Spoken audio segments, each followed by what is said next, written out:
జై సాయి మాస్టర్. శ్రీ త్రైలింగ స్వామి వారి జీవిత చరిత్ర ఉపదేశాలు 5. చిత్తశుద్ధి. హిందూ ధర్మం యొక్క సారము చిత్తశుద్ధి. హిందూ ధర్మ పట్ల అనురాగము కలవారు, హిందూ ధర్మ వాస్తవ స్వరూపాన్ని తెలుసుకోవాలన్న కోరిక కలవారు ఈ తత్వం పట్ల అత్యంత భక్తి శ్రద్ధలను చూపాలి.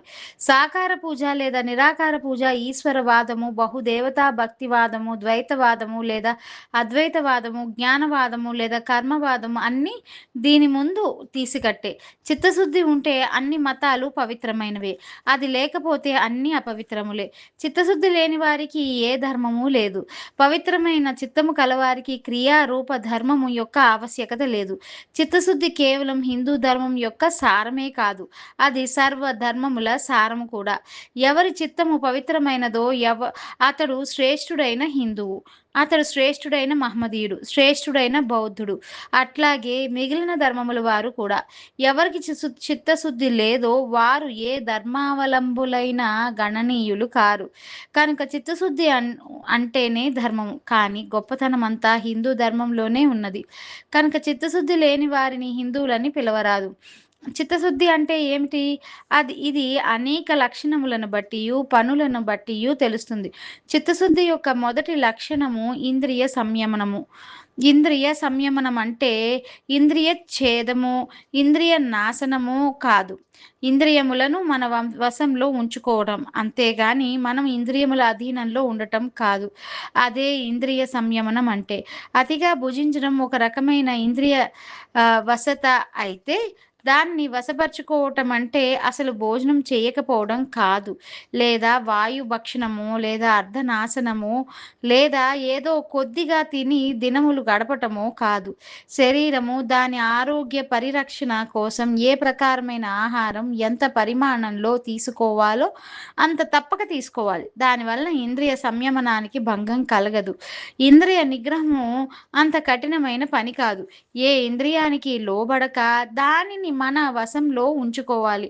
అందువలన ఉత్తమ ఆహారం తీసుకోవడం అనుచితం కాదు. అయితే దాని పట్ల ఉండరాదు. స్థూలంగా చెప్పాలంటే ఇంద్రియముల పట్ల ఆసక్తి చూపకపోవడమే ఇంద్రియ సంయమనము. ఆత్మ రక్షణకు లేదా ధర్మ రక్షణకు ఇంద్రియములు ఉపయోగము ఎంత అవసరమో అంతకు మించి ఇంద్రియములను తృప్తిపరచాలని కోరుకోవటమే ఇంద్రియ సంయమనం లేకపోవడం. ఆ విధంగా చేయని వాడు ఇంద్రియ నిగ్రహం లేనివాడే. ఎవరు ఇంద్రియ తృప్తిని కలిగించే సుఖములను కోరక కేవలము వాటి ధర్మములను నిర్వహిస్తాడో అతడు ఇంద్రియ నిగ్రహము కలవాడు అవుతాడు. ఇంద్రియ సుఖముల నుండి విముఖులైన కూడా మనసులోని కలుషాలను తుడిచివేయలేని వారు ఎందరో ఉన్నారు. జనులు చూస్తారేమో అన్న భయం చేతనో, లేదా జనులలో కీర్తి పొందటానికో, లేదా ఆధ్యాత్మిక ఉన్నతికో, ధార్మికంగా కనిపించే మాయాజాలం చెయ్యటానికో వారు జితేంద్రియులలాగా ప్రవర్తిస్తారు. కానీ వారికి లోపల ఇంద్రియ దాహం ప్రబలంగానే ఉంటుంది. ఆ జన్మాంతము వారు స్థలితులు కానప్పటికీ వారి ఇంద్రియ సంయమనానికి దూరంగా ఉన్నవారే. ఇంద్రియ పరితృప్తి కోసం మాటి మాటికి ప్రయత్నించి సఫలమయ్యే వారికి పై విధంగా చెప్పబడే కుహనా ధర్మాత్ములకు ఏమీ భేదము లేదు. వారిద్దరూ ఒకే విధంగా ఇహలోకం అనే నరకాగ్నిలో దగ్ధం కావలసిన వారే. ఇంద్రియ సంతృప్తి కలిగినా కలగకపోయినా ఇంద్రియ సంతృప్తి అనే భావన మనసులోకి పొరపాటున వచ్చి ధర్మరక్షణం కోసమో ఆత్మతృప్తి కోసమో ఇంద్రియ తృప్తి కలిగించవలసి వస్తే ఎవరి సుఖం కంటే దుఃఖం ఎక్కువ అనిపిస్తుందో అలాంటి వారికి ఇంద్రియ నిగ్రహం కలిగిందని తెలుసుకోవాలి. అది లేకపోతే యోగము, తపస్సు, ఉపాసన, కఠోర నియమాలు అన్నీ వృధాయే. కేవలం యోగం వలనో తపస్సు వలనో ఇంద్రియ నిగ్రహం కలుగదు. ఈ సంసారంలోని ఇంద్రియ సంయమనం కలుగుతుంది. అరణ్యంలో ఉండి ఇంద్రియ తృప్తిని కలిగించే సాధనాలకు దూరంగా ఉండి అన్ని విషయాల పట్ల నిర్లిప్తంగా ఉండి ఇంద్రియాలను జయించానని అనుకోవచ్చును. కానీ బాగా కాలని మట్టి పాత్ర స్పర్శ మాత్రం చేతనే నిలవలేనట్లు అలాంటి వారు ఇంద్రియా నిగ్రహం కూడా లోభ స్పర్శ చేత నిలవదు. అందుకు ఎన్నెన్నో ఉదాహరణలు ఉన్నాయి. స్వర్గం నుంచి ఒక అప్సరస దిగిరాగానే ఒక ఋషి మహోదయుని యోగం భంగం అయింది. అయితే అంతేకాక తిరిగి ధైర్యం వహించటానికి ఇంద్రియ తృప్తి కలిగించక తప్పలేదు.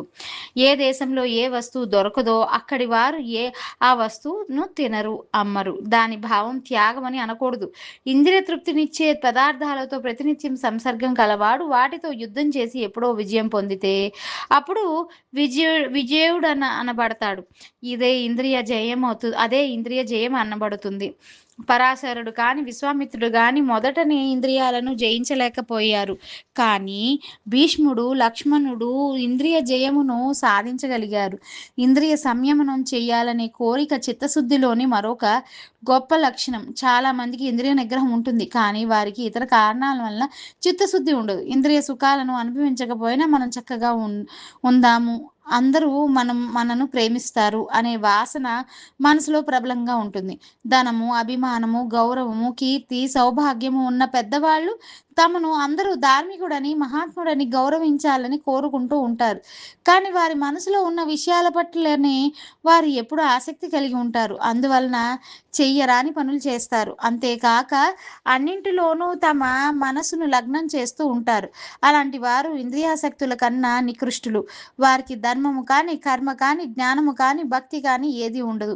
ఈశ్వరుడు ఉన్నాడని ఒప్పుకున్నప్పటికీ ఆయన ఉన్నాడా లేడా అన్న సందేహం పోదు. జగత్తు ఉన్నా దాని పట్ల నమ్మకం ఉండదు.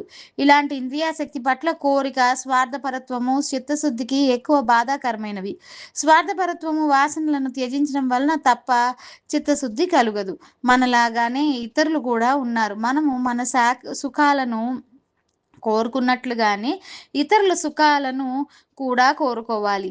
ఇతరులంతా మనకన్నా గొప్పవారని భావించినప్పుడు, ఇతరులను మనలో చూడగలిగినప్పుడు మన మనసు విశ్వవ్యాపి అవుతుంది. అప్పుడు మనకు చిత్తశుద్ధి కలిగినట్లు తెలుసుకుంటాము. అట్లా కాక సంసారాన్ని త్యజించి కౌపీన దండములను ధరించి భిక్షావృతిని అవలంబించి ఇంటింటికి వెళ్ళి హరినామ స్మరణ చేస్తూ తిరిగిన చిత్తశుద్ధి కలగదు. అంతకన్నా మాణిక్య మకుట ధారి అయిన ఏ మహారాజు తన సింహాసనం పైన కూర్చున్నా ఒక భిక్షకునిలాగా ఇతరుల దుఃఖాలను తన దుఃఖాలుగా భావిస్తాడో అతనికి చిత్తశుద్ధి కలిగినట్లు.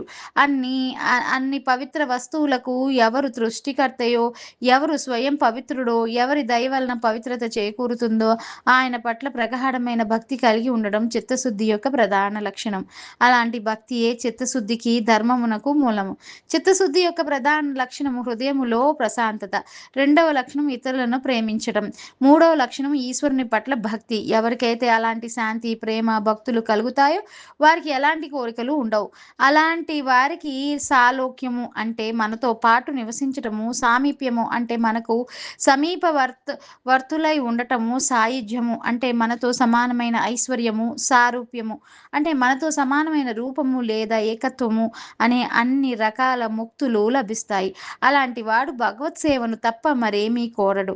ధనాసను పరిత్యజించటం, శ్రద్ధ కలిగి ఉండటం, హింస త్యాగము, నిష్కామ పూజ లేదా జపముల ద్వారా భగవత్ స్వరూప దర్శనము, స్పర్శనము, స్తుతించడము, వందనము, అన్ని ప్రాణులలోనూ భగవంతుని దర్శించడము, ధైర్యము, వైరాగ్యము, గొప్పవారిని గౌరవించడము, దీనుల పట్ల దయ, తనతో సమానమైన వారి పట్ల మైత్రి, అంతరింద్రియాలు దమనము, బాహ్యేంద్రియ నిగ్రహము, ఆత్మ సంబంధిత విషయముల శ్రవణము, భగవన్నామ సంకీర్తనము, సరళత్వము, సత్సంగము, నిరహంకారము మొదలైన గుణముల ద్వారా చిత్తశుద్ధి కలుగుతుంది.